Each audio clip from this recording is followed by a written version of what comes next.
Hi, and welcome to Enchantment of Eternity's review for Fear the Walking Dead Season 2, Episode 2, We All Fall Down. This video is a part of a series of videos where I review episodes of Fear the Walking Dead, so I'll have to give a spoiler warning for Fear the Walking Dead up to Season 2, Episode 2. If you haven't seen up to this point, you may not want to watch this video, otherwise some things may be spoiled for you. So up until this point, everyone has been going on about how slow-paced Fear the Walking Dead is, and while I agree it can be slow at times, I personally find it a very good kind of slow-paced, and it didn't have any useless filler like the main show always seemed to have. So up to this point, I've really liked it and thought it is always thoroughly entertaining, regardless of how slow the story is. That is, until tonight, as this episode wasn't just slow, but boring as well, and ultimately I would describe it as pointless filler. We did get a few interesting nuggets of information, but it wasn't really worth this entire subpar episode.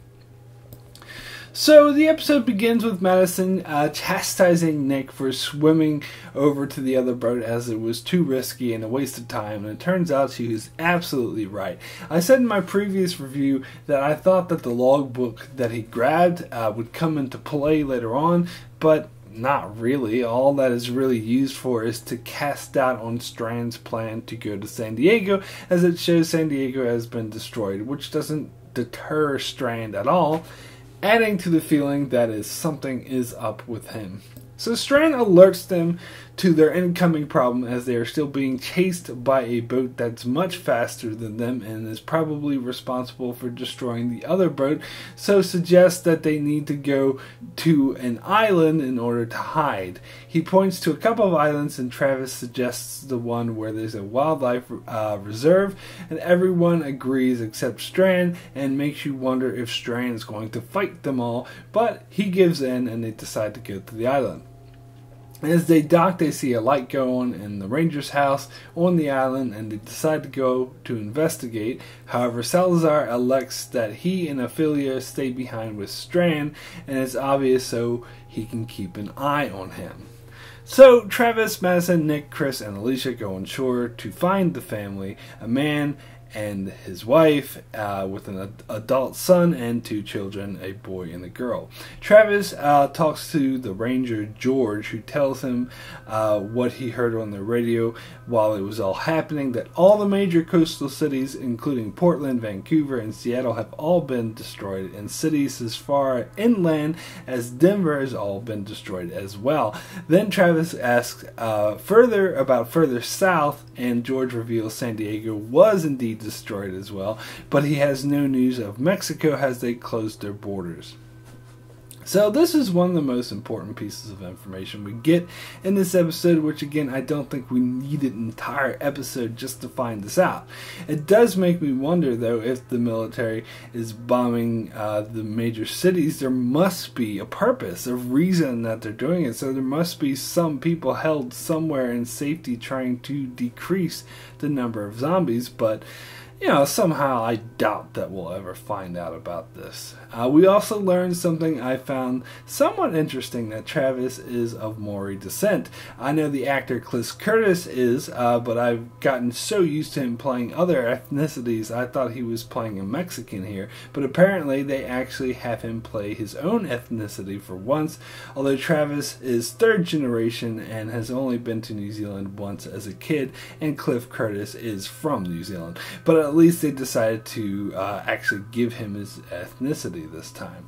But yeah, so this George guy seems like a typical, kindly, loony guy who thinks that nature is punishing man for destroying the earth, which I'm not too surprised he would think that. But he is a bit off in other ways. So Madison chats to his wife Melissa, and she is able to deduce that Melissa was the one who turned on the light to signal them, because she no longer thought the island was safe, and as we later find out, that is the case when it's revealed there are somewhere between 20 walkers on the other side of the island that will eventually overwhelm them.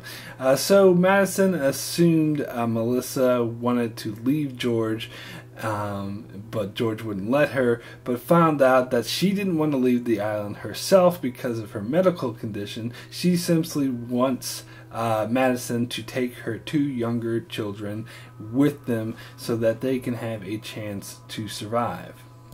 So Chris meets the elder son, Seth, who kills walkers through a chain link fence to let out some frustration, and this storyline was boring, so I have nothing to say about this. What's more interesting is on the boat, Strand and Salazar, as Salazar tries to press Strand for more information but doesn't really get anywhere. But when Strand is out of the room, Salazar finds a locked container with a machine gun and some papers and some maps of Mexico, so he does seem like Strand is hiding something and wants to run off to Mexico. Next, we see Strand on the phone talking to someone about how he'll be there by sundown. So this is the other interesting piece of information that this episode is good for, that really deepens the Strand plot line, as it turns out San Diego was just a cover all along, as when Travis tells him it's been destroyed, he still insists on going. But now we know it's because he does have ulterior motives. We still don't know what's going on, but it's something. Everyone assumes that Strand is like a drug dealer or warlord or some other sort of criminal mastermind, but I kind of suspect it's something innocent, like a wife and a daughter in hiding and he needs to save someone or something like that, but I could be wrong. I'm just curious to find out. Meanwhile, Nick gets along with the kids really well, and they play games together and have fun and whatnot, but then one of them starts talking about power pills, which gets him wondering what the hell is going on, so he investigates and finds George has some suicide pills stashed away that he intends to use for his entire family. And as soon as he tells Travis about this, Travis gets totally on board with Madison's plan to take the children with them.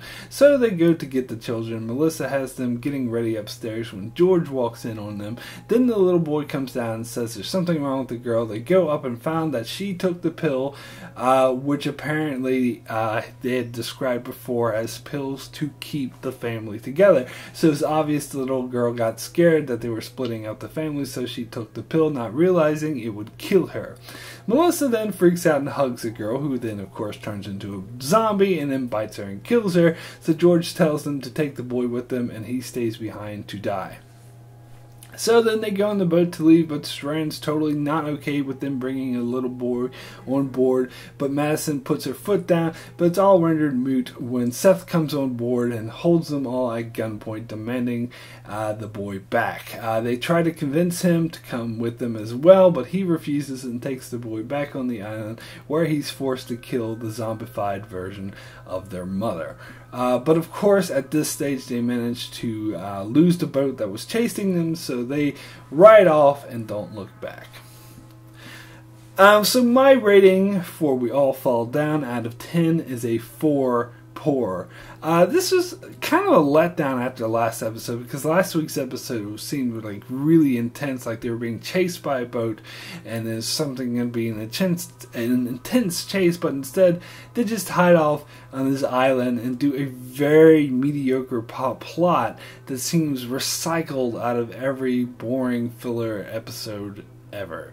This episode was just pure filler and reminded me so much of so many more boring episodes of The Walking Dead. It seems to me that if they actually brought the little boy on board and he became a series regular, it could have actually justified this episode's existence. It would have actually made it worthwhile. But by not even doing that, the whole episode felt like a throwback to the 90s episodic shows where nothing really happened.